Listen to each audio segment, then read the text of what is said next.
The spare rations is one of the strongest Destiny hand cannons we've ever seen, but how do you get it and what is the god roll? To obtain the weapon, a handful of conditions have to be met. Firstly, the Reckoning weekly boss must be the likeness of Oryx, and you should be running either tier 2 or tier 3 difficulty. Although tier 3 has a higher drop rate, it also has a couple more weapons that can drop from it. This dilutes the loot pool, meaning you have a 1 in 3 chance to get a spare rations in tier 2 and a 1 in 5 in tier 3. I would advise tier 2 as you don't need a pre-made fireteam and it can be completed consistently without much effort. Tier 2 is easy enough that you can afford to sit back and listen to music or a podcast while you grind. Tier 3 on the other hand requires more attention, failing a run will grant no drop chances and will require a restart.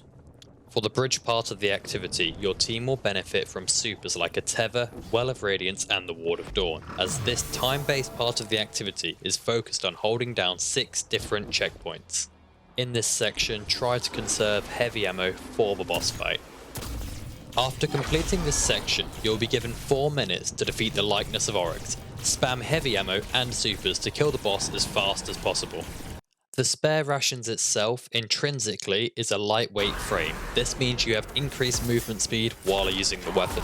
So, how does spare rations stack up against something like Not Forgotten? On this table you can see the minor difference. Not Forgotten has higher stability and spare rations has higher handling.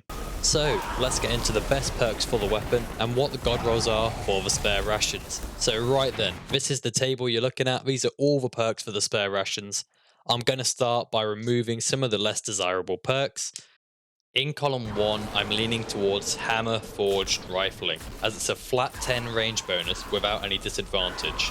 In column 2, you're gunning for ricochet rounds or high caliber rounds, both give you a range bonus.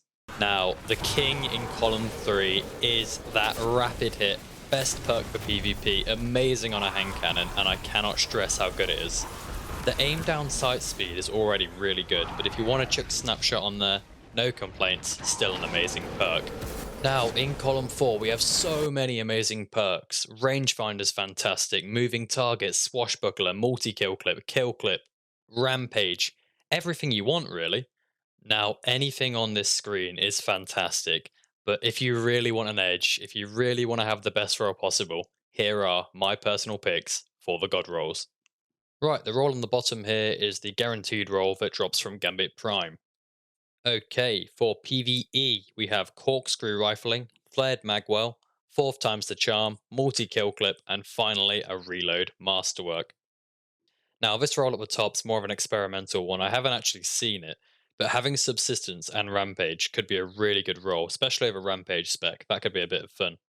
Right, for my dueling build, we have hammer forged rifling, high caliber rounds, rapid hit, rangefinder, and a range masterwork. My personal role does actually have rapid hit and rangefinder, and I can't stress how ridiculous it is. You can just outrange people. It's amazing, amazing role. Okay, for my next PvP build, we have just changed up the masterwork to a handling. We've got snapshot and slide shot. This role is more focused on maybe using a sniper with the weapon or just having a more fast-paced playstyle in general. Right, thank you so much for watching. That's my complete video on these spare rations.